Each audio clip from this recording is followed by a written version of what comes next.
Good day, nice people. My name is Fran Mako from AAA Northeast, and today we're hosting a very unusual event that focuses on the creative side of COVID. You're probably wondering how such a deadly virus sweeping the world can harbor a creative side.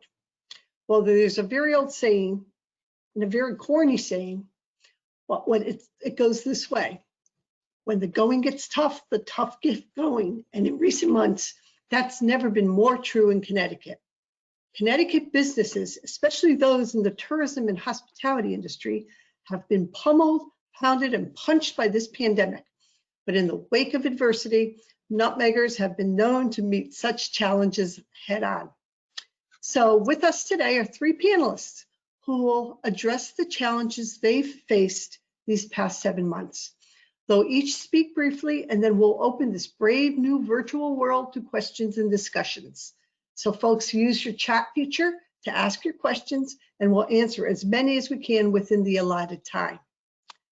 With us today is Carey Weber, president of the Connecticut Art Trail, a nationally recognized partnership among 22 world-class museums and historic sites in Connecticut. Carey has more than 25 years of experience curating at fine art galleries and museums, and she's presently executive director of the Fairfield University Art Museum. So welcome, Carey. Next, we have Chef Kevin O'Neill, who co-owns with his wife, Patrice Wilson-Neal, a Stratford-based boutique catering company called an EP Experience. I first came across Kevin last year on a Connecticut style segment on Channel 8, and I filed away his appearance and his shrimp taco recipe, thinking we at AAA in some way, somehow could connect. So welcome, Kevin. And finally, we meet Cristine Castonguay, Brand Director of the Connecticut Department of Economic and Community Development. The state's tourism office falls under the DECD umbrella, and as a result, Cristine has been very heavily involved in Connecticut's marketing campaign, So Good to See You Connecticut, that's designed to help businesses, restaurants, and hotels in Connecticut impacted by COVID. So, if I may paraphrase your ad theme, Cristine, so good to see you, and welcome. Good to see you. And tell us a bit about how this campaign evolved. Sure, absolutely. So thank you, everyone, and welcome. Looking forward to a lively discussion. Wanted to share a little bit about how the Connecticut Office of Tourism approached marketing in a time of such uncertainty. So I'm going to ask if my slides could possibly be brought up. There we go. Great. Thank you. All right. So as Fran shared, we do have a campaign currently in market called So Good to See You Connecticut.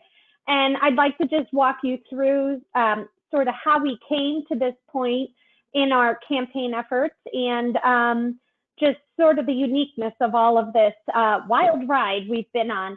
So just a quick background: the Connecticut Office of Tourism, our main purpose is really here to help support all of our tourism industries, from accommodations to dining to attractions, and really offer messaging and communication around all the diverse activities that we have to offer. But what makes Connecticut so unique is they're all so close to one another, right? We're 169 towns and we have a lot to offer. So in the state of Connecticut, we're really pleased to say that tourism is a $15.5 billion industry. It generates over $2.2 billion in tax revenues.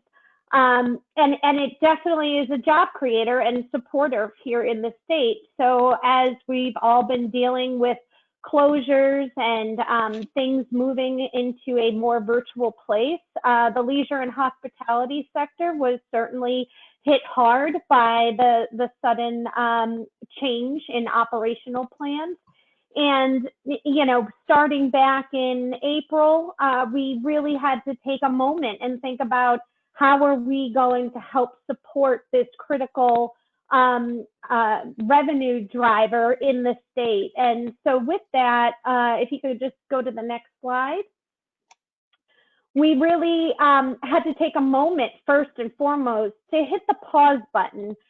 We were ramping up for our traditional spring-summer promotion, and we had to do a quick inventory of ctvisit.com, which is our primary website that hosts over 6,000 listings across the state for visitors and residents to enjoy.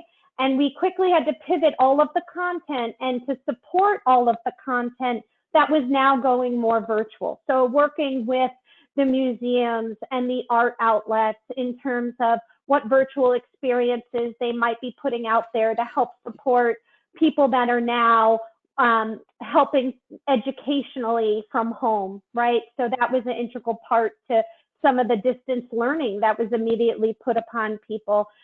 In addition, from the dining, takeout and delivery, we quickly tried to have a survey out there and share what dining establishments were able to help support by providing food, takeout and delivery. But also we had some great opportunities to promote dining establishments that were providing meals to the healthcare workers. So there was this wonderful like PR social moment that was also happening in our state, and we wanted to embrace that. So we helped to promote that as well. And of course, outdoors. We all remember how many walks we went on back in March and April and May. We were just so happy to be outside. So certainly promoting all of our great outdoor spaces that were safe for us to get out and enjoy. So that was the first thing. It was a pause and a pivot, as we like to say in marketing. And there was no playbook, right? We haven't been through this before with the technology that we now have at our disposal. So it was this great marriage of how do we keep optimism out there in the marketplace and really communicate with our residents of the state and neighboring states what they could still enjoy and get out and support the tourism industry in the state. So next slide, if you can. In the meantime, as we were all glued to our televisions, right, and listening to all the CDC reports and waiting with bated breath on how are we going to reopen? What is this phased approach going to look like? We really had to keep a keen eye on safety and protocols and how were we going to help raise awareness of those and communicate again to our residents and to our visitors how Connecticut was positioned to handle this. Next slide. So as I mentioned, it was a different spring-summer kickoff for us in terms of a marketing. We took a moment and reassessed all of these inputs from health guidance, safety, and what our tourism industry was going to be able to support. We wanted to make sure first and foremost that the So Good to See You campaign was literally that. It's a sentiment of emotion, right? It was so good to get back out there in some capacity and support your favorite restaurant in person, visit your museum, or go to an actual, attraction or an event that you might have been able to attend. So how do we reassure visitors that it was going to be safe for them to do so? Raise awareness of what is available, because unfortunately a lot of what was happening in the news was everything that was closed, right? So we wanted to be that voice of what is open and what can you get out there and do.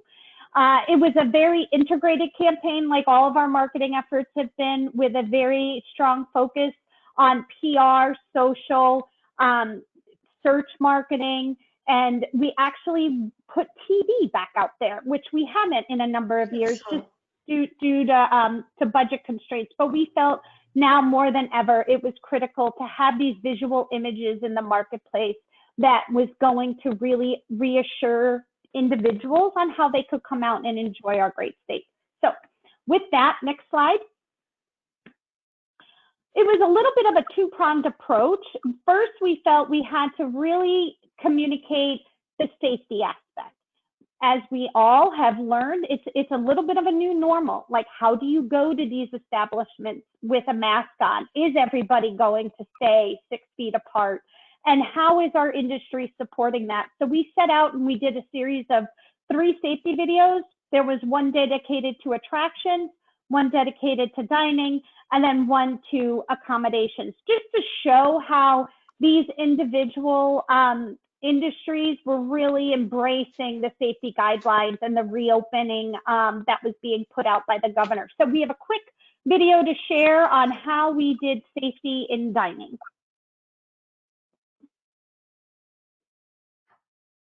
Restaurants across all corners of Connecticut are welcoming guests back to their dining rooms. Expect to see some new precautions in place, all part of our statewide safety promise.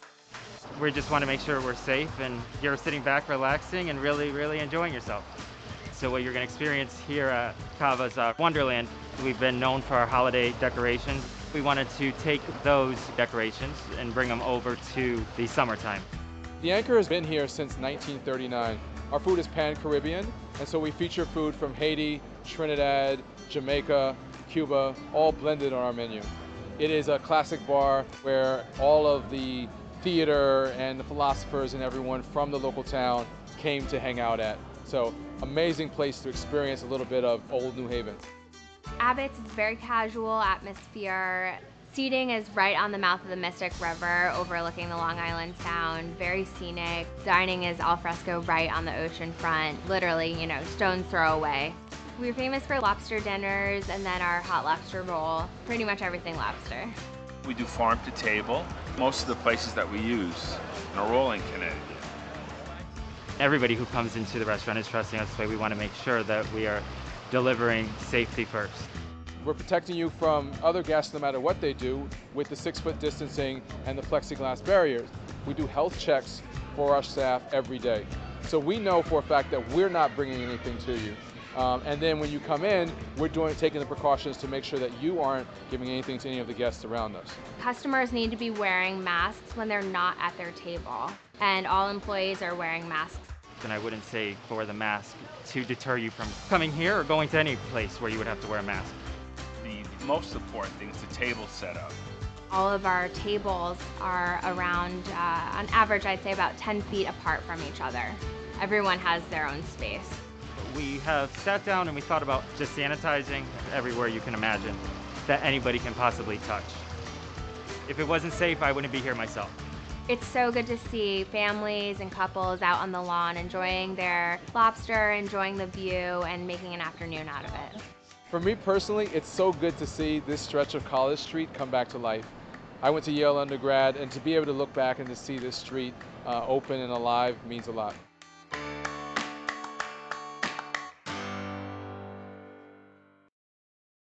Okay, Very great. Thanks for playing that.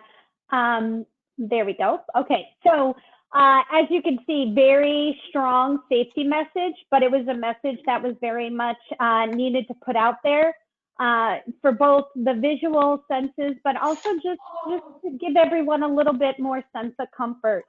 So from there, if you go to the next slide, we moved a little bit from, now that we have the safety aspect covered, how do we really ramp up as everything started to reopen with phase 2? How do we support and raise awareness of what you can get out and enjoy this past summer? So with that, 6 TV spots were created, again, covering all regions of the state, all aspects of the state, and really showing a diverse mix of what you can get out and enjoy. And this was all promoted again through that integrated marketing campaign. So just to give you a flavor, we're going to share one of those TV spots as well. We see you, Central Connecticut, and we like what's in front of us. We're noticing new things, new faces, new places. We're looking closer and seeing more. More to see and do and discover. We're moving ahead, filling our minds and our bellies. We're finding new adventures around every corner. Finding that just what we needed has been right here waiting. It's so good to see you, Connecticut. Okay, great. Thank you. Thank you so much. The ads are very well done, Christine. Very well. Thank you.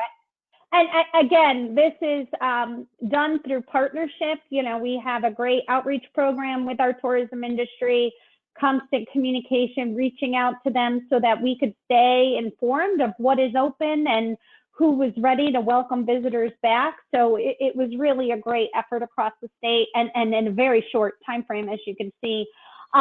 So I'd just like to end with a few positive comments.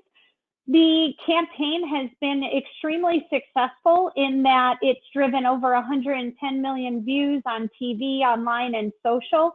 And if anyone wants to see all 6 TV spots or the other 2 safety videos, they are all on our CT Visit Connecticut Office of Tourism YouTube channel. So we could certainly provide that to anyone who is interested. The real key to all of this, we monitor all the feedback that comes in on our social channels. And I think what was really, really encouraging is we had comments coming in volumes we haven't seen in a while, just saying, I've been here for 25 years. I had no idea this was in my backyard. I'm so proud to be from Connecticut. It's so beautiful. And it really was a testament of, you know, we all get caught up in our busy lives, and they may have had plans to go out of state, but this year everyone stayed closer to home, and they are seeing and experiencing Connecticut in a new way. And we hope that continues, and we are continuing to also put this campaign into the marketplace for fall. We are actually in fall promotions right now, and it's going to be great. So I hope everyone gets out there and enjoys fall as well. Okay, well done. I'm glad you plugged the website because that's very well done too. It's ctvisit.com. And I'd like to give a shout out to Adams and Knight, the Avon-based ad agency that handled this for you. Very, very well done. Okay. Thanks. So next, let's hear from Chef Kevin O'Neill.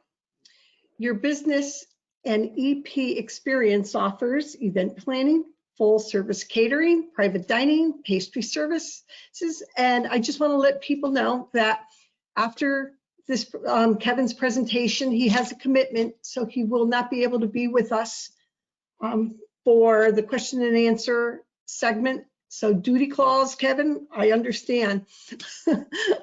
So offline, we talked about how COVID wreaked some havoc in your business because you primarily dealt with corporate clients. So tell us how you creatively have been holding your own through this difficult time. Right as COVID hit, my partner, which is my wife, we began our food truck, which is EP Local, which is, you know, a branch of our catering company. And that's how we were able to continue our business with the corporations by providing them lunches on site instead of Good. You know, through our catering company. It's just a smaller scale now, but we go to their facilities and provide meals that way now from our food truck. Okay. Okay. For those folks that don't know, what does EP stand for in an EP experience? It stands for exquisite palate, exquisite pastry, and exquisite planning. So within our catering company, it's essentially a one-stop shop. So if you wanted a corporate dining, an elaborate, let's say holiday party, we'd have our event planners come in, and we'll do everything from, you know, the food to the pastries to the decor of your event. So Okay, it's a full experience. Folks, you should really check out his website. It's anepexperience.com, and the presentation and the creations are exquisite. They're very, very well done too. Thank you. I noticed on your website, you talked about the farm to table aspect of your business. Can you talk about that? Because that's a bit unusual. Absolutely. So what we focus on is bringing a lot of fresh ingredients to the table and highlighting a lot of vegetables and meat that's in season.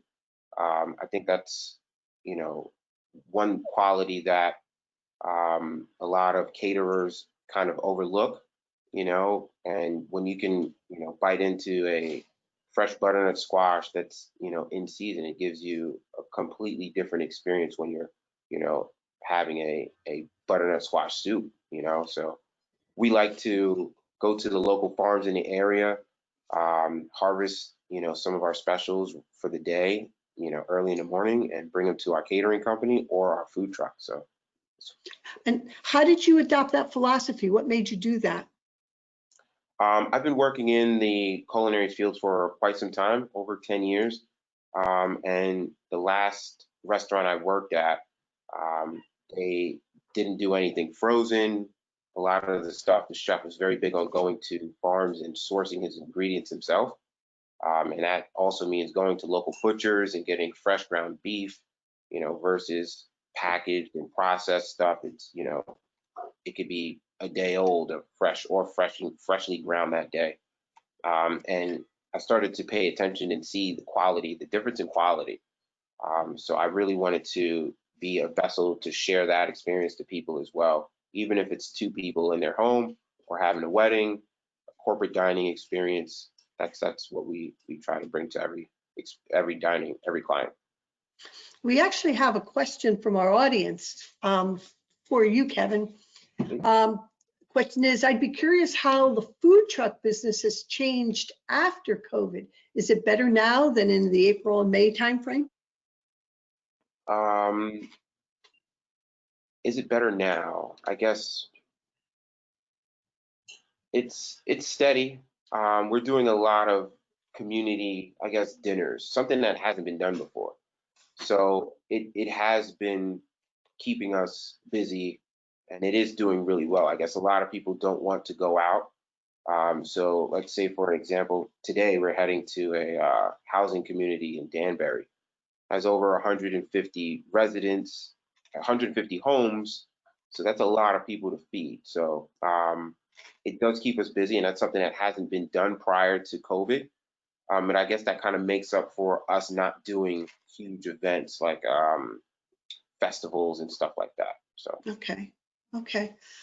There's also another question about how you, being in the food industry, how you're looking forward to fall from a COVID perspective, and when, how are you going to handle when most people going toward the fall and winter might be less inclined to be outside? How would you handle that?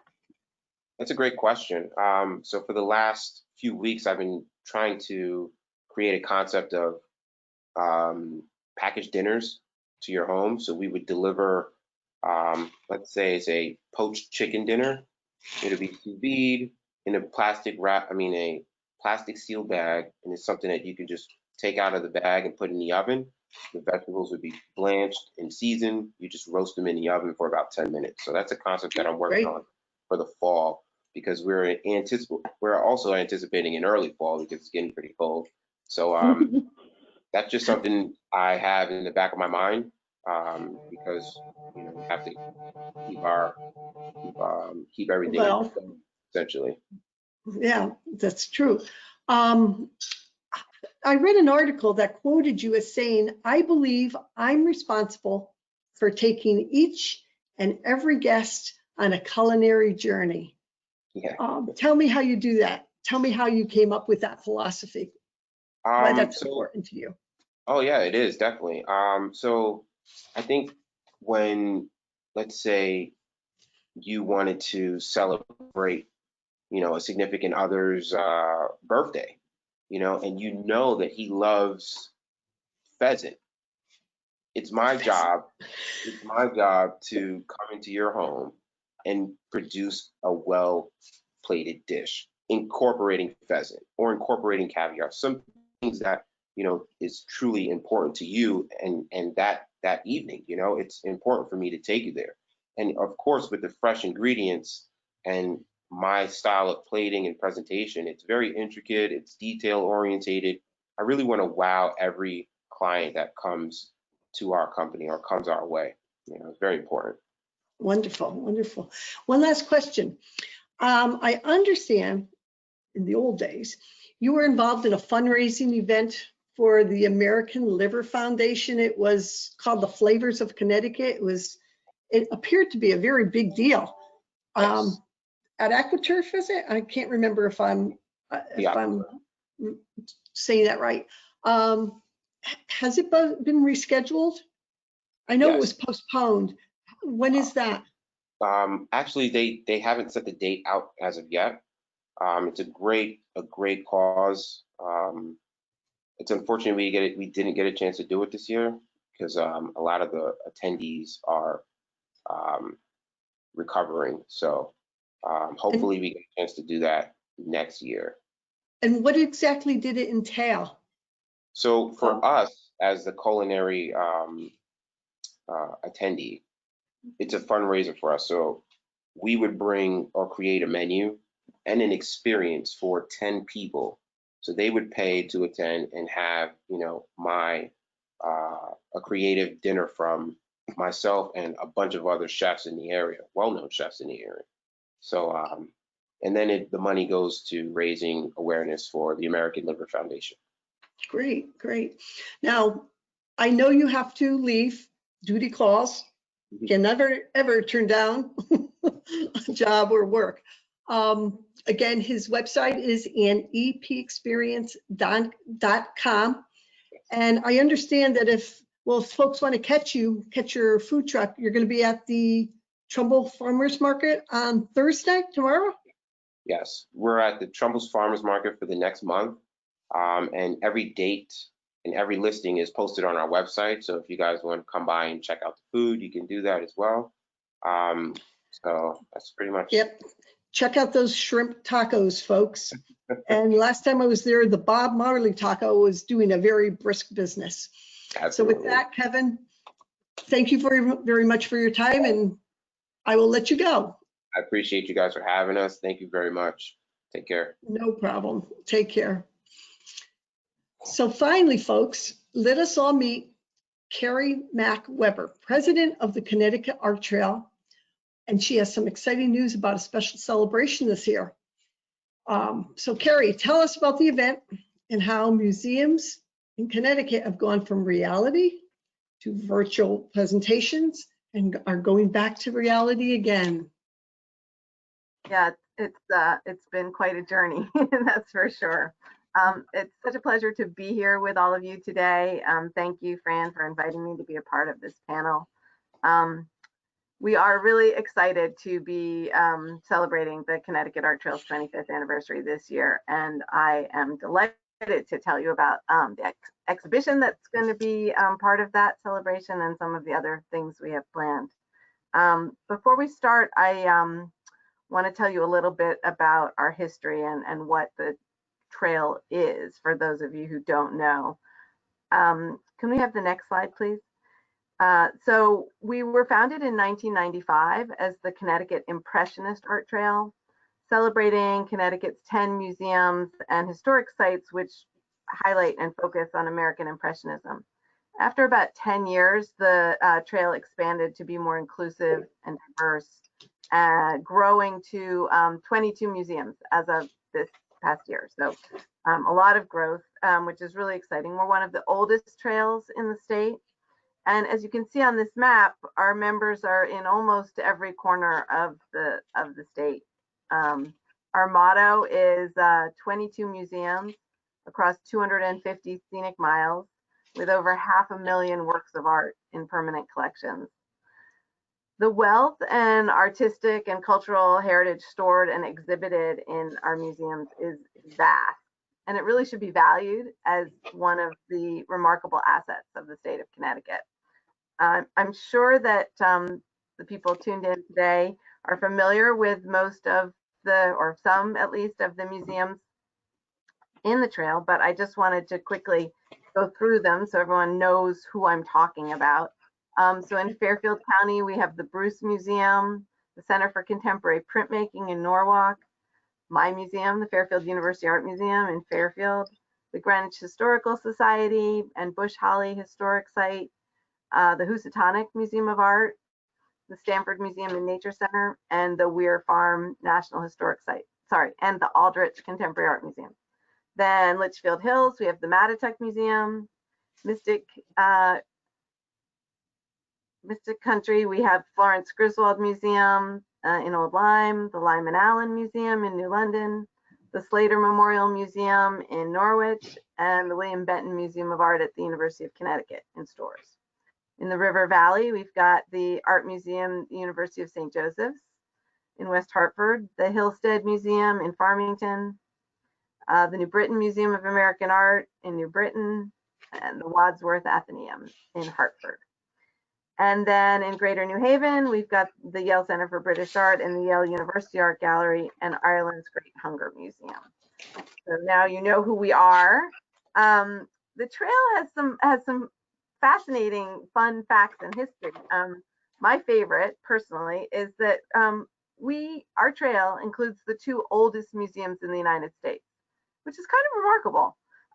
The Yale University Art Gallery was founded in 1832 and is considered the oldest museum in the Western Hemisphere. And the gallery at Yale was created when patriot artist John Trumbull donated more than 100 paintings to the college, to Yale College, and designed the original picture gallery there. And then we have the Wadsworth Atheneum, which was founded in 1842 and is the oldest continuously operating public art museum in the United States. It opened its doors in 1844. The Art Trail receives no state or federal funding, and it's a collaborative effort for promoting and raising the visibility of the museums in the state. So our hope is that our website, which is ctarttrail.org, is a user-friendly cultural resource for the state and beyond, and that it can provide information about everything happening in the museums in the state in an easy to navigate location. So it's like a one-stop shop. You know, you're going to New Haven, what's happening there, and you can find out. We also have a monthly e-newsletter, which we love people to subscribe to, and very lively social media. So you can always follow us on Facebook or Instagram and see what's happening in the member museums. Next slide, please. So, pandemic time. So, like everyone else, I think every museum in the state closed in mid-March.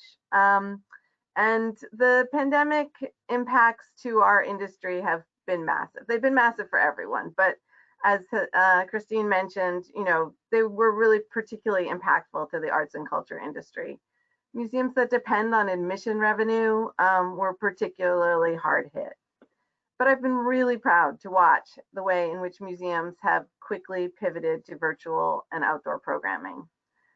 They've now put in place all of the necessary protocols to keep visitors and staff safe, including reduced capacity, time ticketing, social distancing, sanitation policies. And the good news is that many of them are reopening or have reopened already. So of our 22 museums, these are the ones that are currently open. I wish the number was even bigger, but we have obstacles in our way. So the ones that are still closed for the most part are either too small to safely reopen, even with reduced capacity.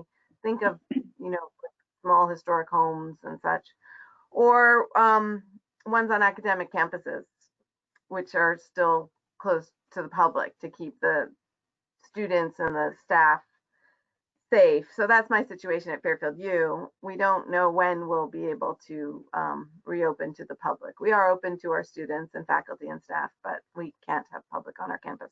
And there's quite a few museums, if you recall the list I just shared with you, that are on academic campuses, the Yale Museum, the Slater, St. Joseph's. Anyway, so someday we will all be reopened, but in the meantime, you know, we're doing things virtually, which is exciting. Before I skip from these open museums, I do want to encourage you to go to our website or to the museum websites and find out about their exciting exhibitions that are up right now, because there's some amazing art to see right now in Connecticut. I don't have the time to go through all of them, but there's some really wonderful, wonderful things to see. Next slide, please. So if you want to go to the open museums, we really encourage you to buy an Art Trail passport. There's a great picture of one there on your screen, and I'll show you one in my hand. So we just started the Passport program a couple of years ago, and it's been incredibly successful. It's the best way to see the museums in the state. So for $25, you get a passport, which gives you free admission to each of the museums, each of the 22 museums, one time in a 12-month period. You can buy them either at the museums or on our website. And if you buy it from the museum gets that $25 as a donation. So that's nice. But if you buy it online, it goes to all the museums as a collaborative to help with our marketing efforts. So either way is fine, whatever is easier. They make great gifts. And right now we have a buy one, get one free deal until Columbus Day. So an even better Excellent. deal. Yeah. Great. So an added bonus of seeing our museums through the Passport experience is that at each location it gets signed or stamped and validated in some way. And if you go and visit all the museums in 1 year, you can enter your passport into our annual prize drawing. And our Art Trail sponsor, the Greenwich Hospitality Group, which owns the Delamar Hotels and the Artisan Restaurants, they offer a great grand prize, which is an overnight stay and a couples massage at any one of those hotels. So, you know, the Delamars are one of our 4 diamond properties, one of our AAA 4 diamond properties in Connecticut. The one in Southport and the one in Greenwich. Greenwich just came on board as the newest 4 diamond. They're wonderful places to visit. Yeah, they're wonderful places to stay. Beautiful hotels with wonderful restaurants. So I highly recommend checking them out, even if you don't get to win a prize to stay at one. Next slide, please. So as I mentioned, we all had to pivot in March to virtual programming, and it was really extraordinary, the wealth of opportunities for online experiences and resources that were created in this time frame.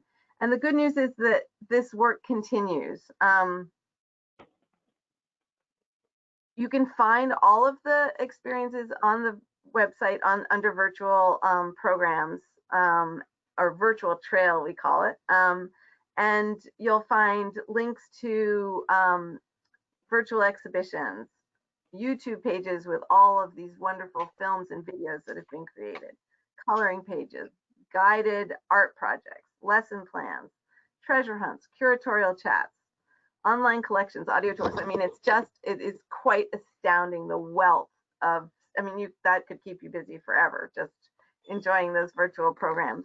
But the thing that I think is so interesting is what we've learned in this time of closure is that making our programs accessible online, whether the museum is open or closed, is great business. It's great PR. It's great for everyone. I mean, there's only upside to making what we do more accessible. It is able to reach a much more diverse audience, people with disabilities, people who can't travel, people from all over, not just the country, but the world are seeing the virtual experiences that we're creating, which is really, really exciting. We had our museum had our first virtual opening night ever just last week. And it was a great conversation with a curator and the artist whose work we're showing, Ruby Sky Styler. And lots of people tuned in, which was fabulous. But all I could think about was, as much as I missed being in a gallery and having, food and drink and, great conversations with people at an opening, it was a rainy night. And people always complain when they come to our openings, they have to get on 95 and fight the traffic. And, people got to enjoy that all the same experience without the food and drink from the comfort of their home. So there's silver linings to everything. And I think museums are really making the most of what we have to work with right now, which is a little bit of virtual, a little bit in person. I know when I worked in downtown New Haven, I used to always go to the Yale Art Museum, and correct me if I'm wrong, they display the Gutenberg Bible. Do you know if that's true or not? I can't remember. I am I not think sure if that's true. there was an original there, and I was just amazed. I mean, the amount of cultural assets in our state. You know, it's like I'm like the person living in New York City that has never gone to visit the Empire State Building. I was just amazed at the number of available art-related exhibits and events that are available to Connecticut residents. Yeah, no, it really is. It is staggering and a little underappreciated, I would say. The Yale University Art Gallery is a wonderful example. I mean, they have an encyclopedic collection from ancient art through contemporary art and everything in between, really thoughtfully presented and great special exhibitions. But you can say that for almost every, well, you can't say the encyclopedic part, but you know, all of the museums that are part of the trail are doing really, really wonderful work and have, you know, such strong collections and exhibition programs. But I want to talk about, next slide, please, our 25th anniversary celebration and this exciting exhibition that is opening just under a month from today at the Wadsworth Atheneum. It's called Made in Connecticut, and it is a collaborative exhibition. We've never done anything like this. I don't think anything like this has ever been done, certainly not in the state. I don't know of an example elsewhere. I think Maine did something a few years ago, but with a much smaller group of museums. But anyway, it's all 22 museums are lending artworks to this one exhibition, which will be at the Wadsworth. James Prosek, who is an artist, who's one of Connecticut's most talented and creative. He's written 12 books. He's a bit of a Renaissance man. He's a naturalist. He's an incredible artist. Anyway, he is. I mentioned the Wadsworth is hosting it. Runs through February 7th, and the Wadsworth, as I mentioned, is open, and they are looking forward to welcoming people in person to see the exhibition through time ticketing. But we will also be creating a virtual version of it so that people can enjoy it from their homes. And then there's extensive virtual programming that's being created to accompany the exhibition, including talks with some of the contemporary artists who are featured in the exhibition, a gallery talk, and a musical performance with James Prosek, who's that multi-talented. And it was really a fun challenge putting this together. Challenging because some of the museums had these caveats that we had to work around. For instance, the Aldrich Museum of Contemporary Art does not collect art. They don't have a collection. So what could they lend to represent themselves in the exhibition? We ended up borrowing a piece that had previously been exhibited at the Aldrich. The Hillstead has an incredible collection of impressionist paintings. They're not allowed to lend. It's part of the the founding bylaws of their museum. They can't lend to anyone. So we solved that by commissioning a contemporary sculptor in Connecticut to do an impression of the iconic Hillstead building. So that's how they will be presented. So as I mentioned, the theme is Made in Connecticut, and it's going to feature paintings, drawings, prints, incredible selection of fine art from the earliest works to contemporary, and then also decorative and industrial arts. And everything is either made in Connecticut or made by artists working in Connecticut. The oldest object is a fish fossil from the Bruce Museum, and the newest is the Hillstead sculpture I mentioned. It includes some just remarkable, interesting objects, a rubber desk, a very early typewriter, historic buttons, a unique prototype car. We're going to have a car in the Wadsworth galleries, and then important fine art by artists like Child Hassam, Alexander Calder, Helen Frankenthaler, Louise Bourgeois, and Titus Kaffar. So I hope I've whetted your appetite to drive around the state this fall on our scenic trail, which isn't a trail per se. You can go in any order you want, and you can do a small region at a time. But as the leaves turn, I hope you'll get out on the road and visit the art trail museums, or stay home and visit them on your computer. So how do you become a part of the art trail? I mean, how does a museum, become, is there certain criteria that is used, that is needed to become a part of the trail? Yeah, we do have some criteria, and we have a committee that vets museums that are interested in joining. One of the criteria is that, you're open to the public, regular hours, that people can come with the passport and get in for free. So for instance, Mystic Seaport's not a member because they have quite a large ticket price. So it doesn't really work for them. The Glass House isn't a member. They're an affiliate member, and we do have an affiliate member category because they have a very complicated ticketing system. You have to, reserve your tickets in advance, and also a higher price tag. But if people are interested, they should feel free to reach out to me, and we can go through the criteria. We have a question for you, Carey. Is it fairly easy to social distance in museums? I'm assuming it is now. And is museum capacity limited? Yes, all the capacities have been reduced tremendously. I think by almost 75%. I don't know if that's true for everyone. That's what ours is more severe than that even. Yeah, very reduced capacities. Timed ticketing, I think almost everyone is doing timed ticketing so that they know how many people are coming at any given time slot. So that's limited, and that's a really great way of keeping the capacities at the proper levels. I know everyone has signage, directing you so that there aren't choke points and things like that. People have done a great job. Okay, and one last question for you, Carey.